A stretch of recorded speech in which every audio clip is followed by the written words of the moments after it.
He thought she was invisible. He thought she was just a pair of hands serving him a $300 steak. Arthur Linder, the relentless billionaire mogul of Manhattan real estate, made the biggest mistake of his life the night he decided to laugh at Chloe Bennet. He mocked her shoes. He mocked her job. He threw a $100 bill at her like she was a dog. But he didn't know who she really was. He didn't know that Chloe was holding a secret that could burn his empire to the ground. She took his abuse in silence for 2 hours. Then she leaned in and whispered one sentence. Just one. And the color drained from his face faster than the wine he'd just spilled. Here is the true story of how the arrogance of a billionaire met the cold vengeance of a waitress who knew too much. The rain in Manhattan doesn't wash the city clean. It just makes the grime slicker. It was a Tuesday night in November, the kind of night that chills you to the bone. But inside the Gilded Grid, the temperature was a perfectly controlled 72 degrees. The Gilded Grid wasn't just a restaurant. It was an institution on 54th Street. It was where deals were signed in blood and bourbon. The lighting was low, the leather booths were high-backed for privacy, and the smell was a heady mix of truffle oil, aged mahogany, and old money. Chloe Bennet adjusted her apron in the service station. She was 24, with eyes the color of steel and hands that were currently trembling from caffeine overload. She wasn't supposed to be working tonight. She had a constitutional law final at Columbia in the morning. But when the rent is due and your roommate bails, you pick up the shift. Table 4 is yours, Chloe. The maître d' Henri whispered, looking nervous. It's Linda. Chloe felt her stomach drop. Arthur Linder. Everyone in New York knew Arthur Linder. He was the face of Linder Skyline, a real estate conglomerate that had eaten half of Brooklyn and was currently chewing on Queens. He was 55, handsome in a predatory way, with silver hair and teeth that looked too white to be natural. He was worth $4 billion, and he treated waitstaff like furniture that occasionally breathed. "Is he alone?" Chloe asked, smoothing her skirt. "No, he's with the board members. Harrison Wells and the new CFO, Linda Gray. They're celebrating the acquisition of the historic tenement block in the Lower East Side.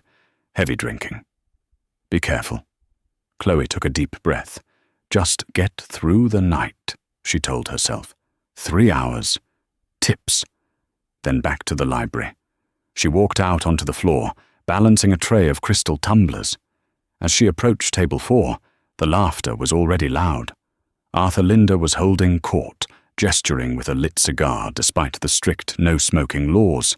"So I told the tenant," Linder boomed, his voice cutting through the ambient jazz, "you can take the buyout, or you can wait for the boiler to accidentally explode."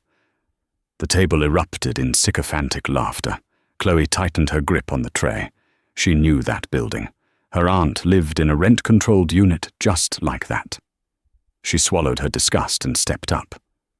"Good evening, Mr. Linder. Gentlemen, Ms. Gray. Can I start you with—" "Water," Linder interrupted, not even looking at her. He was staring at his phone. "Sparkling.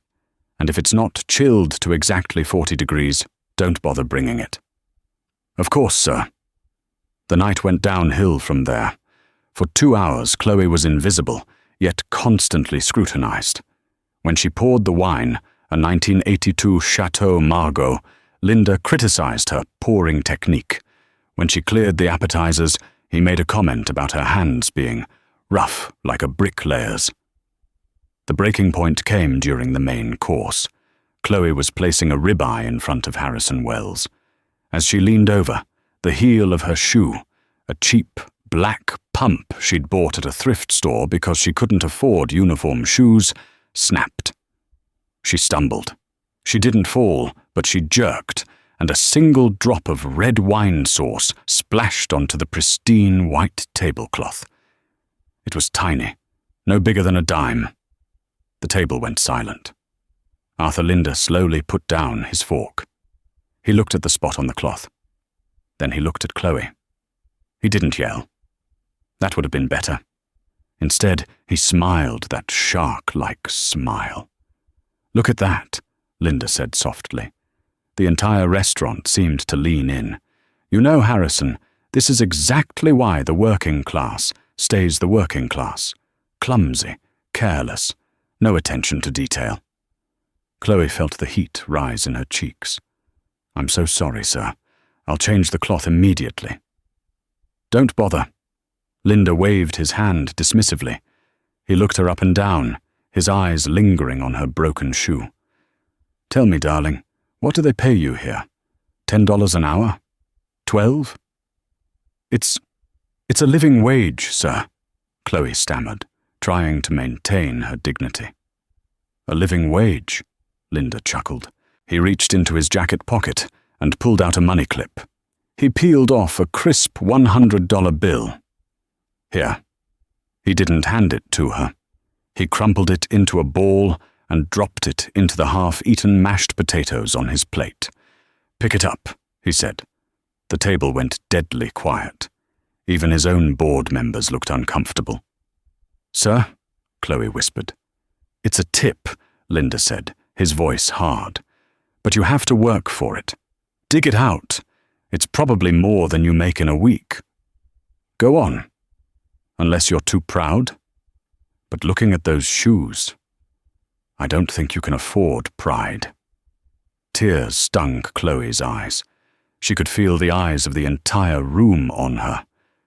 The humiliation was physical, a heavy weight in her chest. She looked at the money in the potatoes. She thought about her tuition. She thought about the eviction notice on her counter. But then she looked at Arthur Linda's eyes. They were dead. Soulless. Something inside Chloe shifted. The fear evaporated, replaced by a cold, sharp clarity. It was a familiarity. She had seen eyes like that before, in old photographs. She didn't reach for the money. Chloe stood up straight. She actually grew taller in that moment, ignoring the broken heel. She took a napkin from her apron pocket and slowly, deliberately, wiped her hands, though they were perfectly clean. "Is there a problem?" Linda asked, his smile faltering slightly. He wasn't used to silence. He was used to apologies. "No problem, Mr. Linda," Chloe said. Her voice was different now. The tremble was gone. It was lower, modulated, almost professional. It was the voice of the top-ranking law student at Columbia, not the waitress. She stepped closer to the table. She invaded his personal space, just by an inch, breaking the invisible barrier between server and served. "I don't need your money," Chloe said softly. Linda laughed, a harsh bark. "Everyone needs my money, sweetheart. That's how the world works." "Not everyone," she corrected. She leaned down, bringing her face close to his ear, so that only he, and perhaps Harrison Wells sitting next to him, could hear. The smell of his expensive cologne was overpowering, but she didn't flinch. She whispered the sentence. "The fire at the warehouse in '98 didn't destroy the red ledger, Arthur. My father kept the carbon copy in the safe deposit box at Chase, and I just gave the key to the district attorney this morning." Arthur Linda froze. It was instantaneous. The blood drained from his face so fast, he looked like a wax figure. His mouth opened slightly, but no sound came out. The fork he was holding clattered onto the china plate, the noise echoing like a gunshot in the silent room. The red ledger. It was a ghost story in the financial world.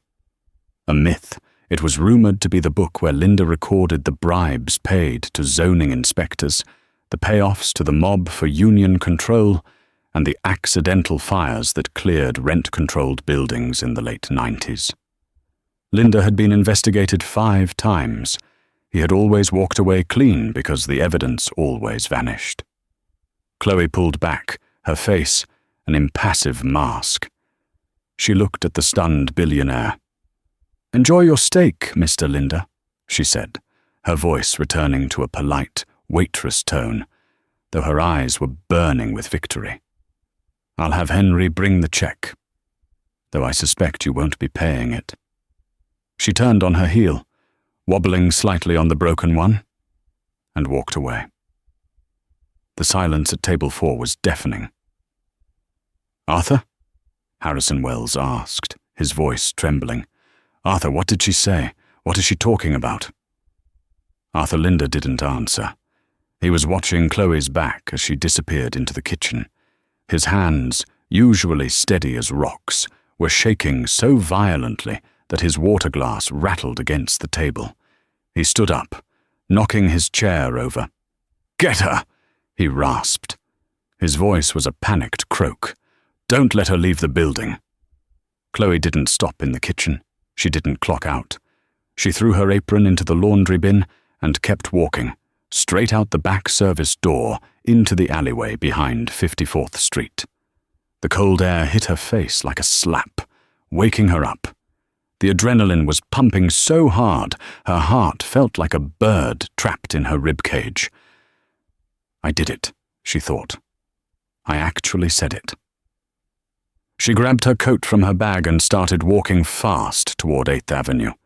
She needed to lose herself in the crowd. She knew Arthur Linder. She knew he wasn't just a businessman. He was a shark who had survived by eating anyone who threatened him. And she had just threatened him with extinction. She hadn't lied. Not entirely. Her father was James Bennett, Linda's former accountant, who had gone to prison for embezzlement 15 years ago. Linda had framed him. James Bennett had died in prison of a heart attack 2 years into his sentence.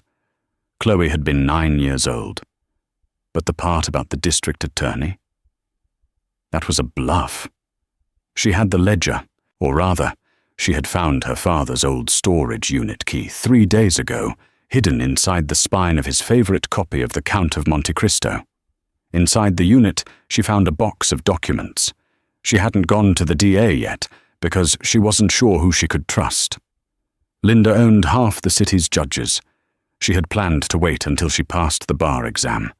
She planned to take him down legally, meticulously. But tonight, his cruelty had forced her hand. "I need to get home. I need to get the box and move," she realized. "He'll find out who I am within the hour." As she turned the corner onto 8th Avenue, a black SUV screeched to a halt at the curb. Chloe froze. The back window rolled down. It wasn't Linder. It was his head of security, a man named Gregor, a former mercenary with a scar running through his eyebrow. Chloe recognized him from the news photos during her father's trial. "Miss Bennett," Gregor said. His voice was calm, terrifyingly so. "Mr. Linder would like to offer you a ride home. He wants to apologize." "I'll take the subway," Chloe said, clutching her bag tight. "I insist," Gregor said. The door clicked open. 2 men in suits stepped out from the surrounding crowd. They weren't looking at her. They were boxing her in, blocking the path to the subway entrance. Panic flared.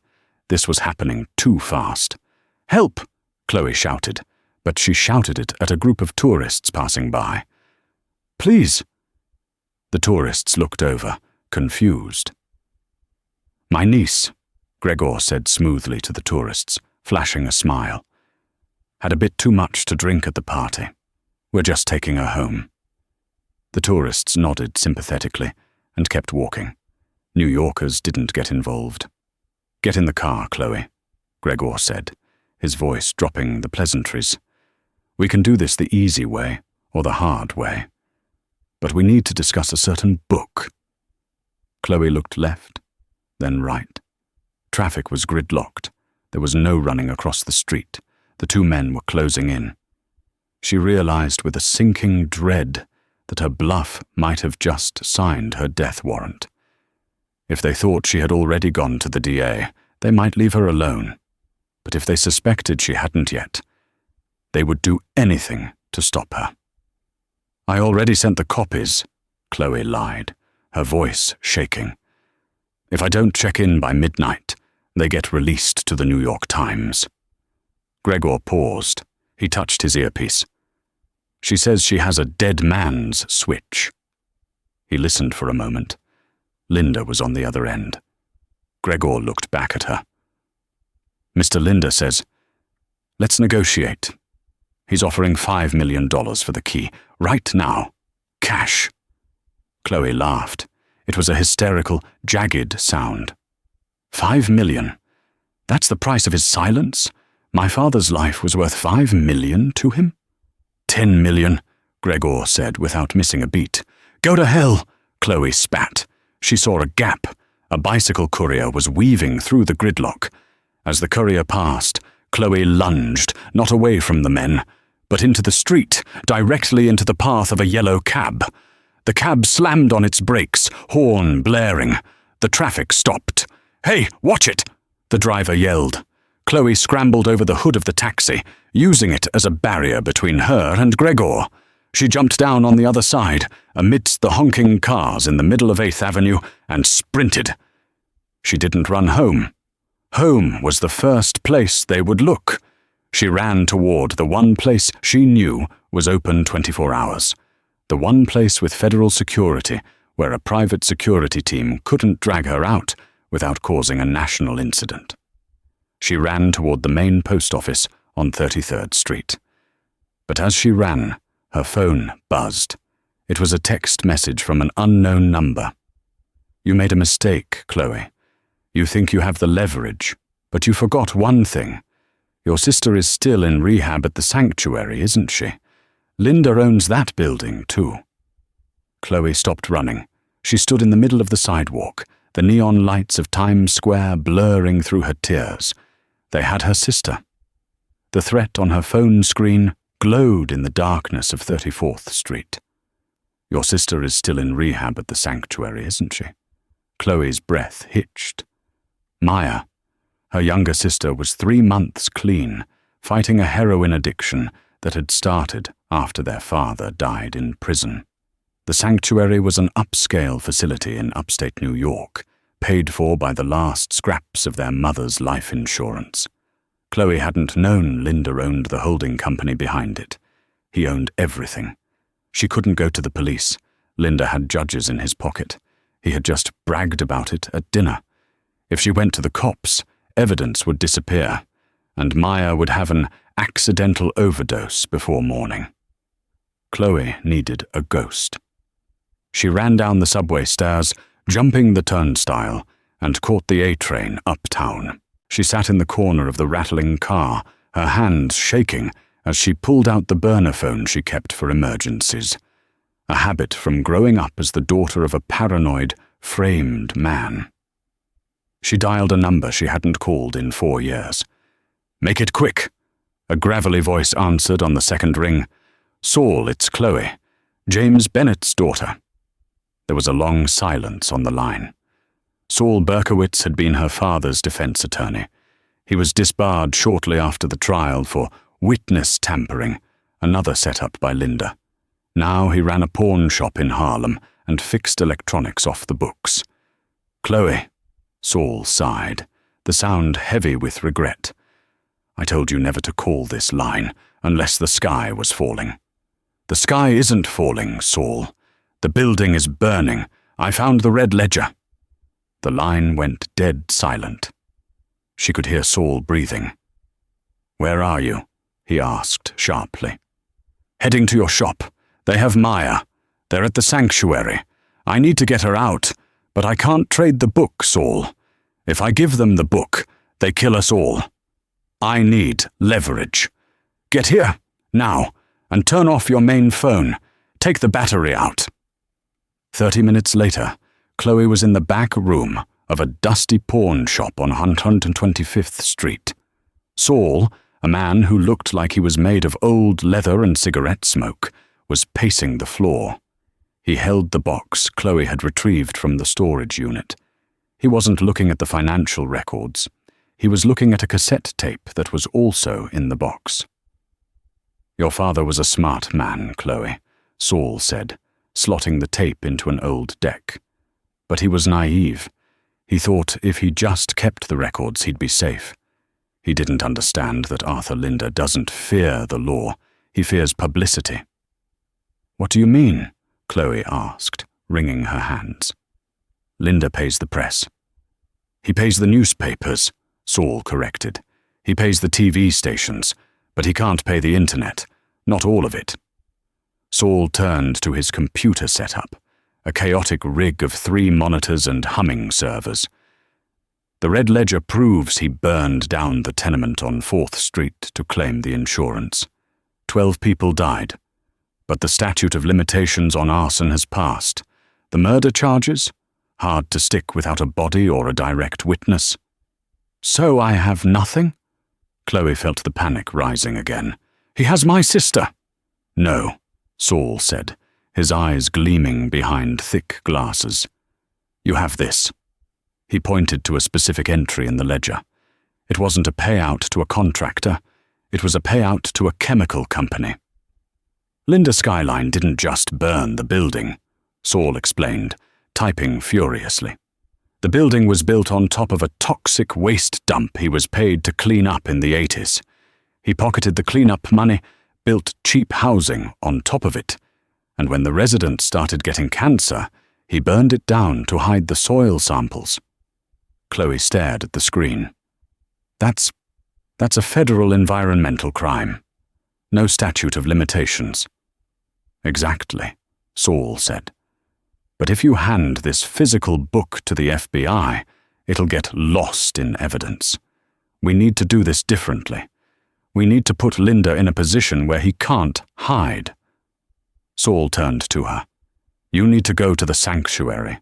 You need to walk right into the trap." "Are you crazy?"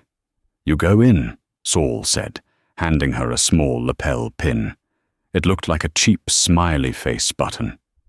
"You wear this. It's a high-frequency transmitter. It doesn't record.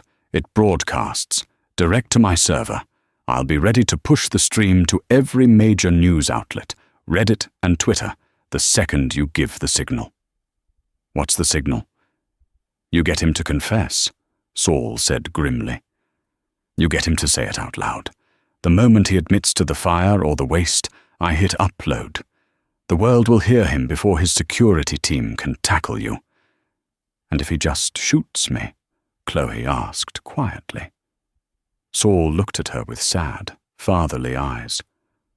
"Arthur Linder is an arrogant man, Chloe. He won't shoot you immediately. He'll want to gloat. He'll want to see you break.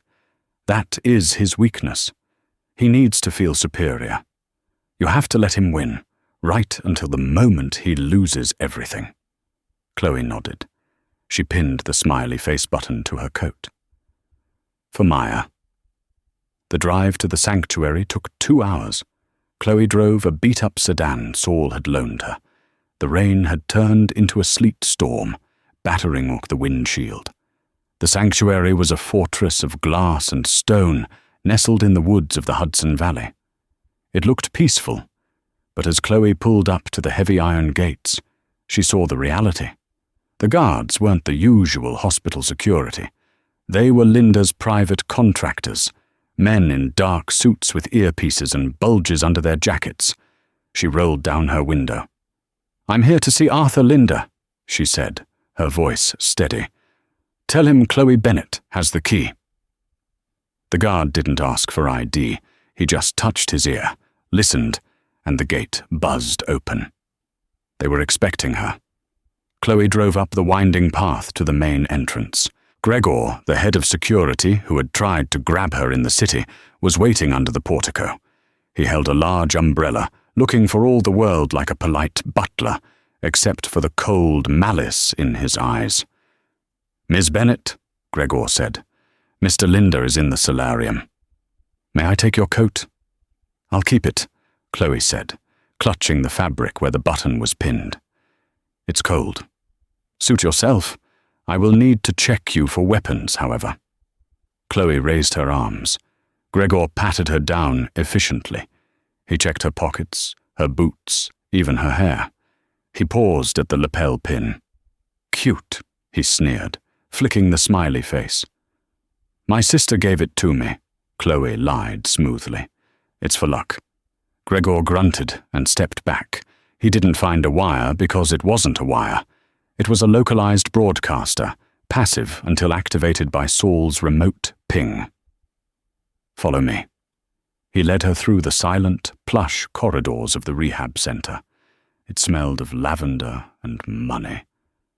They reached a set of double doors at the end of a long hallway.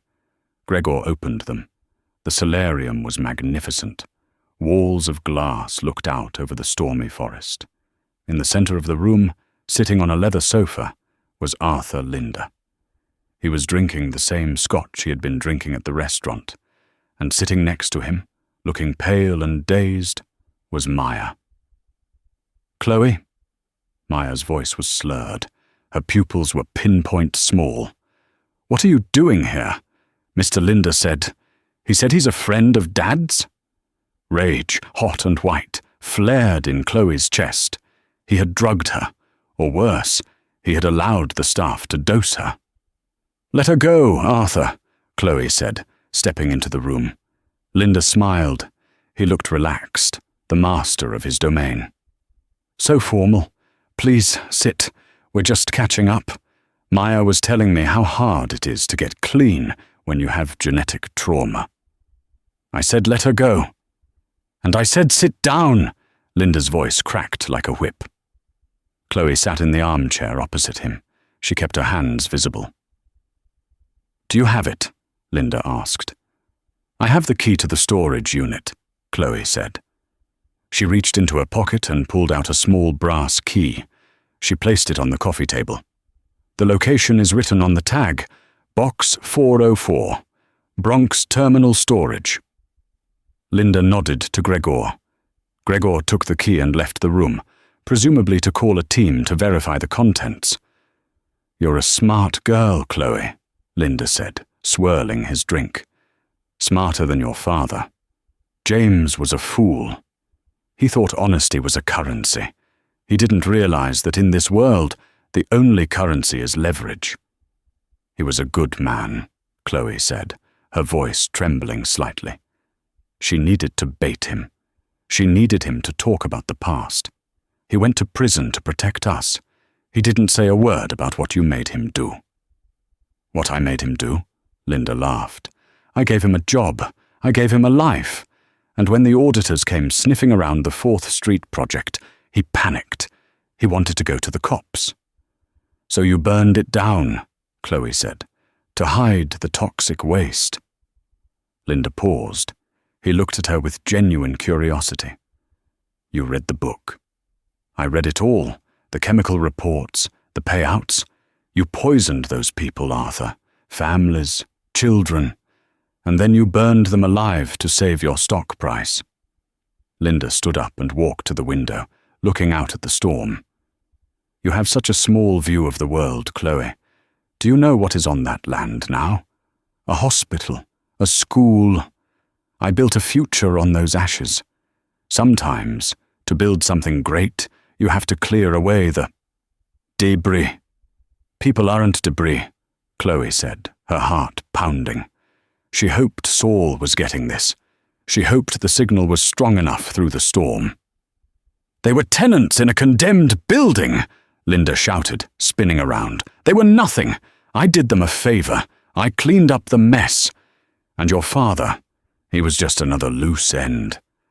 I didn't want him to die in prison, Chloe. That was unfortunate. But he was weak, just like you." "I'm not weak," Chloe whispered. "Aren't you?" Linda sneered. "You're here, handing over the only evidence that could hurt me, begging for your junkie sister's life. You're exactly like him. Pathetic." The doors opened. Gregor walked back in. He looked worried. "Mr. Linder," Gregor said urgently, "we have a problem." "Did you get the box?" Linda asked. "The team is at the storage unit. The box is there, but... Sir, look at your phone." Linda frowned. He pulled his smartphone from his pocket. "What is this?" "Twitter, sir, and YouTube, and the evening news." Linda tapped the screen. His face went from annoyed to horrified in the span of 3 seconds. "What did you do?" Linda whispered, looking at Chloe. Chloe stood up. She touched the smiley face button on her lapel. "It wasn't a recording, Arthur," she said, her voice strong and clear. "It was a live stream. For the last 10 minutes, you've been confessing to arson and murder to an audience of... Well, Saul says we have about 3 million viewers right now." Linda looked at his phone. He saw the video feed. It was a live angle from Chloe's chest. He saw himself on the screen, screaming about clearing away the debris. The color vanished from his face. "Cut the feed," Linda screamed at Gregor. "Kill her! Kill them both!" Gregor reached for his holster. Crash! The glass wall of the solarium shattered inward. It wasn't the police. It wasn't the FBI. Through the broken glass, amidst the rain and wind, 3 figures stepped in from the terrace. They were dressed in black tactical gear, but they weren't SWAT. Chloe recognized the lead man. He was huge, with a beard like a Viking. It was Tiny, the bouncer from the Gilded Grid, the man Linda had fired 2 weeks ago for looking too aggressive. And behind him were 2 other men, kitchen porters Linda had abused and fired. "We heard the stream," Tiny rumbled, cracking his knuckles. He wasn't there for justice. He was there for revenge. The sirens began to wail in the distance. The real police were coming. But for the next 5 minutes, Arthur, Linda, and Gregor were alone in a room with the people they had treated like dirt. "Get Maya," Tiny said to Chloe, stepping between her and Gregor. "We got this."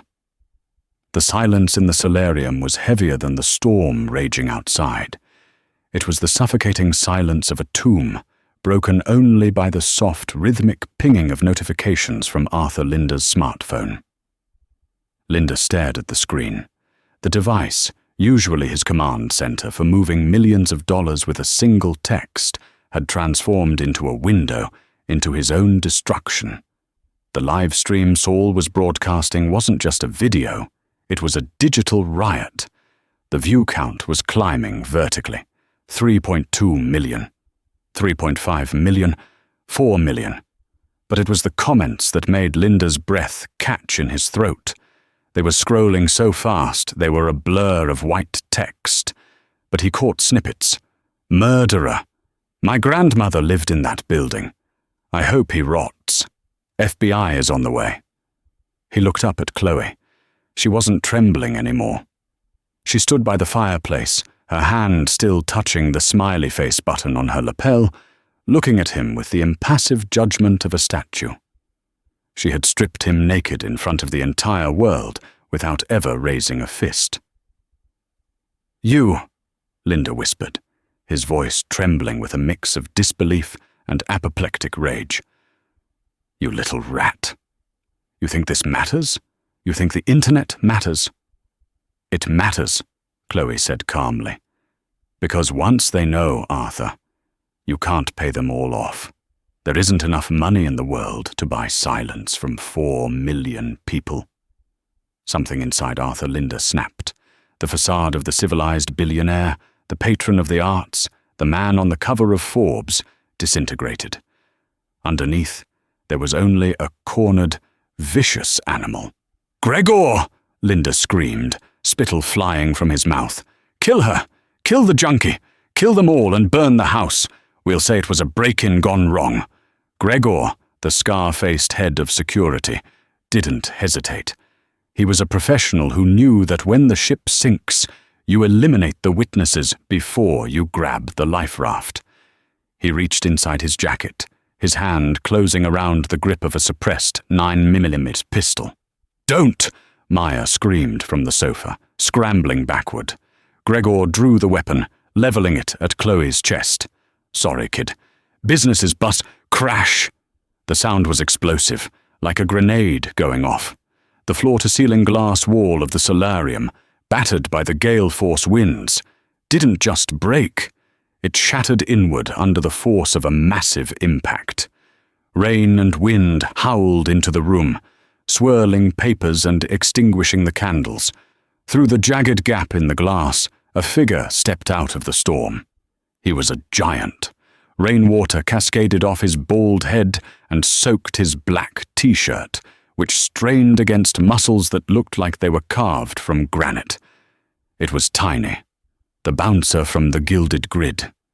The man Linda had fired 2 weeks ago because he didn't like the way he loomed. "You," Gregor faltered, swinging the gun toward the intruder. But Tiny was faster than a man of his size had any right to be. He didn't shout. He didn't make a speech. He simply charged. He was a freight train of righteous anger. Gregor fired a shot, but it went wild, shattering a vase, as Tiny slammed into him. The impact was bone-jarring. Tiny's fist, the size of a ham, connected with Gregor's jaw with a sickening crunch. The mercenary was lifted off his feet and thrown across the room, crashing into the wet bar. He didn't get up. Linda stood frozen, his mouth agape. "Security! Where is the rest of the security?" "They aren't coming, Mr. Linda," a voice called out from the terrace. 2 more figures stepped through the broken glass.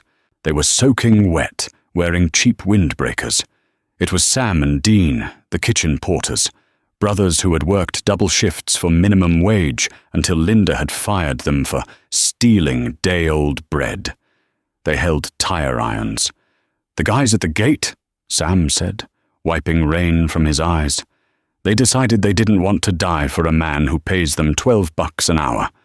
They took off when the live stream hit 2 million views."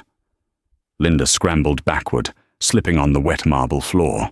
He fell hard, landing on his tailbone, his expensive Italian suit soaking up the rainwater and the spilled scotch. "Stay back!" Linda shrieked, Crab walking away from the advancing kitchen porters. "I have money. I have cash in the safe. Takes it. Take it all." Dean looked down at the billionaire. "You fired us 2 days before Christmas, Mr. Linda. My mom didn't have her medication because of you." "I'll give you $1 million," Linda begged, holding his hands up. $5 million. Just let me go. I have a helicopter on the roof." Sam reached down and grabbed Linda by the lapels of his jacket, hauling him to his feet like a rag doll. "Keep your money. We're just holding you for the guests of honor." "Guests?" Linda stammered. As if on cue, the night sky outside lit up with flashing red and blue lights. The wail of sirens, which had been a distant drone, suddenly became a deafening roar surrounding the estate. The heavy oak doors of the solarium burst open. "Federal agents, drop your weapons!" A dozen FBI agents in tactical gear swarmed the room, their rifles raised, laser sights cutting through the gloom. Tiny immediately raised his hands, stepping away from the unconscious Gregor. Sam and Dean released Linda and backed away, their hands in the air, but grinning. "Don't shoot!" Linda screamed, running toward the agents with his hands out. "Thank God! I am the victim! These men broke in! That woman is a terrorist! She has a bomb! She's extorting me!" Special Agent Miller, the lead officer, walked through the line of agents. She holstered her weapon and stared at Linda with an expression of utter revulsion. "Arthur Linda," she announced, her voice cutting through the chaos. "You are under arrest." Linda blinked, his face twisting in confusion. "What?" "No, you don't understand. I am Arthur Linda. Call the police commissioner. Call the governor." "The governor is currently issuing a statement distancing himself from you," Agent Miller said coldly, "and the commissioner is coordinating the raid on your Manhattan offices." She grabbed his wrist, twisting it behind his back with practiced efficiency. The metallic click-click of the handcuffs was the loudest sound in the room. "You are under arrest for arson, racketeering, conspiracy to commit murder, and gross violation of the Environmental Protection Act," Miller recited. "You have the right to remain silent, and based on what 40 million people just heard you say, I highly suggest you use it." Linda began to struggle. This is a mistake. My lawyers will have your badge. I own this state." Two agents grabbed him by the arms and began to drag him toward the door. He was kicking and screaming, a tantrum of a man who had never been told no in 5 decades. As they dragged him past the fireplace, Linda dug his heels into the carpet. He stopped, panting, wild-eyed. He looked at Chloe. She hadn't moved. She was standing next to Maya, her arm around her sister's shoulders. She looked exhausted, soaked, and small. Linda's face twisted into a sneer of pure venom. "You're nothing," he hissed at her. "You're a waitress. You're a nobody. I gave you $100, and you should have been grateful. You'll be serving coffee for the rest of your miserable life while I walk free in a week." Chloe looked at him. She saw the fear behind the hate. She saw the desperate need to feel superior one last time. She slowly reached into the pocket of her apron, which she was still wearing under her coat. She pulled out a crumpled ball of paper. It was the $100 bill, the one he had thrown into the mashed potatoes, the one covered in dried gravy and grease. Chloe walked up to him. The agents paused, letting her approach. She didn't shout. She didn't slap him. She simply reached out and tucked the dirty, crumpled bill into the breast pocket of his ruined suit jacket. She patted it gently. "You're going to need this for the commissary, Arthur," she whispered, her voice steady and clear. "Keep the change."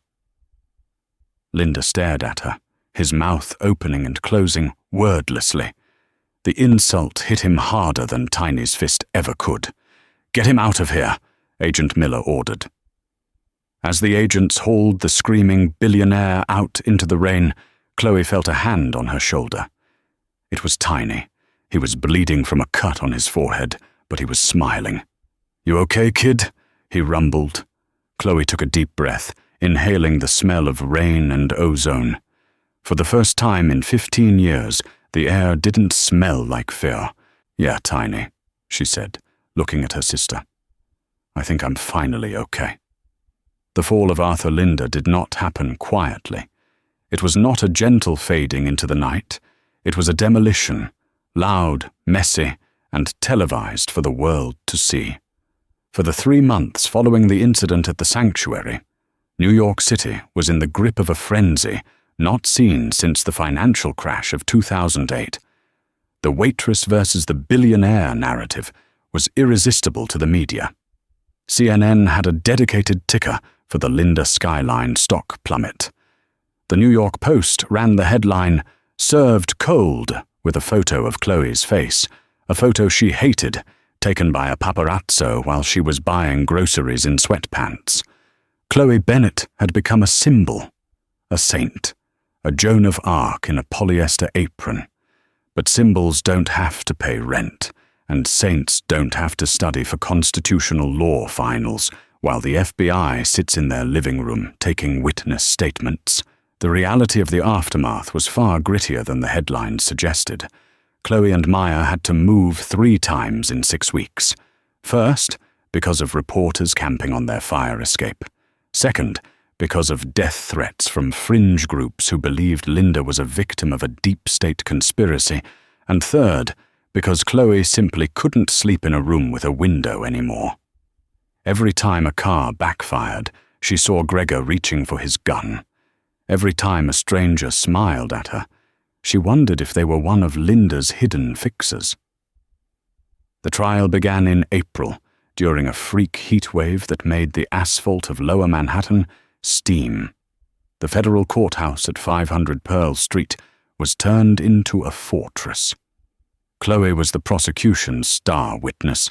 On the day of her testimony, the courtroom was packed. Every seat was filled. Sketch artists were sharpening their pencils. In the front row sat the families of the 4th Street tenement fire victims, mostly elderly, mostly poor, people who had waited 20 years for a ghost to be named. When Chloe walked in, the room went silent. She wasn't wearing her waitress uniform or a power suit. She wore a simple grey cardigan and black slacks. She looked tired. Arthur Linder sat at the defense table. He had aged 20 years in 3 months. His silver hair, usually coiffed to perfection, was thinning and white. He wore an orange jumpsuit that hung loosely on his frame, but his eyes were still the same. They were cold, hard flints of hate. He watched Chloe walk to the stand like a cobra tracking a mouse. The prosecutor, a sharp-edged man named District Attorney Vance, a different Vance, unrelated to the board member, began the questioning. "Ms. Bennett, can you tell the court what Arthur Linder said to you on the night of November 14th? Chloe adjusted the microphone. Her hand was steady. She looked directly at Linder. "He told me that my father was weak," Chloe said, her voice projecting to the back of the room. "He admitted that he burned down the tenement on 4th Street to hide toxic soil samples. He called the people who lived there debris. He said that to build something great, you have to clear away the trash." A gasp rippled through the gallery. Linda's lawyer, a high-priced mercenary named Cohen, jumped up. "Objection! Hearsay! It is on video, Your Honor," the DA shouted. 40 million people heard him say it. "He was under duress," Cohen argued. "He was being held hostage by disgruntled employees." The judge banged the gavel, the sound cracking like a gunshot. "Overruled. The witness will continue." The trial dragged on for 6 weeks. It was a parade of corruption. Harrison Wells, the board member who had laughed at Chloe's broken shoe, turned state's witness to save his own skin. He testified that Linder had a fixer fund, specifically for bribing building inspectors. He detailed how they had falsified the safety reports for the Red Ledger. But the nail in the coffin wasn't the financial crimes. It was the human cost. On the final day of testimony, the prosecution called Maria Gonzalez. She was 80 years old, in a wheelchair. She had lived on the 3rd floor of the 4th Street tenement. She had lost her husband and 2 grandchildren in the fire. She didn't look at the jury. She looked at Arthur Linder. "You came to the site the next day," Maria said, her voice shaking with a rage that had fermented for 2 decades. "I saw you. You were wearing a blue suit. You looked at the smoke, and you checked your watch. You checked your watch while my babies were buried in the rubble." Linder didn't look at her. He stared at the table. For the first time, he looked small. The verdict came back in 4 hours.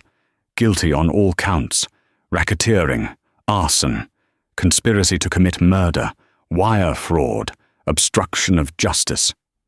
When the foreman read the word guilty, Arthur Linder didn't scream. He didn't cry. He simply slumped forward, his forehead hitting the mahogany table with a dull thud. It wasn't remorse. It was the physical collapse of an ego that could not comprehend a world where it wasn't God. The judge sentenced him to 120 years in a federal supermax facility. "Mr. Linder," the judge said, peering over his glasses, "you have spent your life building a skyline. You will spend the rest of it staring at a concrete wall." As the bailiffs hauled him away, Linder turned back one last time. He scanned the crowd, looking for her. When he found Chloe, he opened his mouth to speak, to curse her, to say something that would give him the last word. But Chloe wasn't looking at him. She was holding Maria Gonzalez's hand. She was looking at the woman whose life he had destroyed. Linder was already a ghost to her. 2 months later, the adrenaline of the trial faded, leaving a strange, quiet vacuum in Chloe's life. It was May, and the Columbia University campus was awash in the colors of spring. The air smelled of blooming dogwood and expensive coffee. Chloe stood on the steps of the low library, the heavy fabric of her graduation gown absorbing the sun. She was a Juris Doctor. She had finished her finals while under federal protection. She had written her thesis on corporate liability in environmental disasters, while the media debated whether she was a hero or a vigilante. She scanned the crowd of parents and well-wishers. She saw her aunt, crying into a handkerchief, and next to her she saw Maya.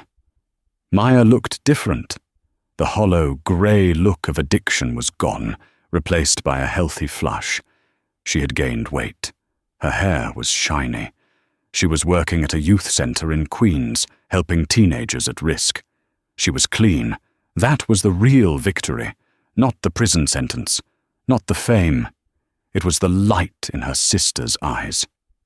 "Congratulations, counsellor." Chloe turned to see Saul Berkowitz standing there.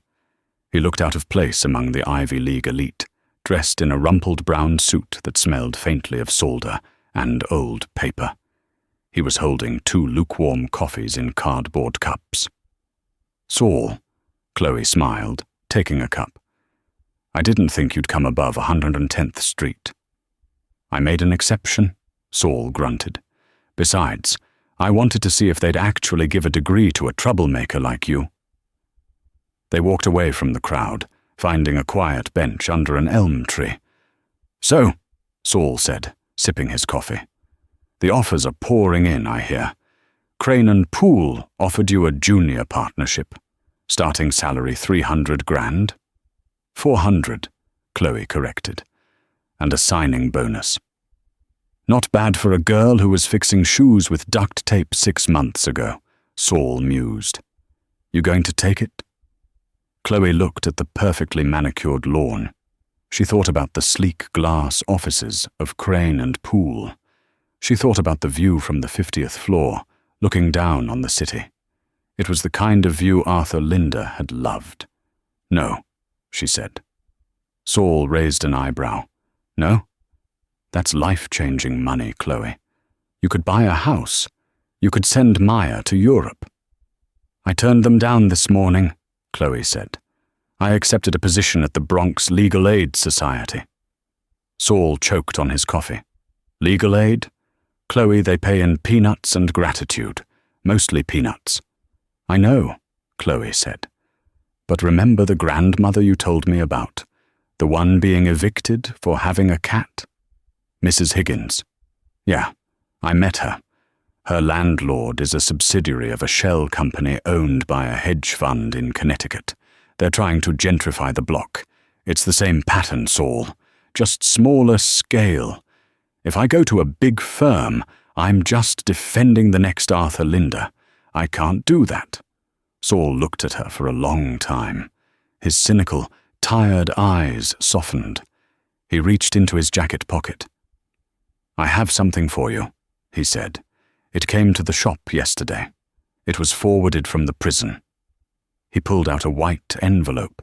It was stamped with the seal of the Federal Bureau of Prisons. The handwriting on the front was jagged, shaky, but unmistakable. To Miss Chloe Bennett. Chloe took the envelope. It felt heavy, though it was just paper. It's from him, Saul said quietly. Linda. Chloe stared at the letter. The man who had mocked her poverty. The man who had framed her father. The man who had tried to kill her sister. What do you think it says? Saul asked. An apology? A curse? A map to a hidden fortune? It doesn't matter, Chloe said. She didn't open it. She didn't hold it up to the light. She thought about the power dynamic that had defined their relationship. He spoke, she listened. He commanded, she obeyed.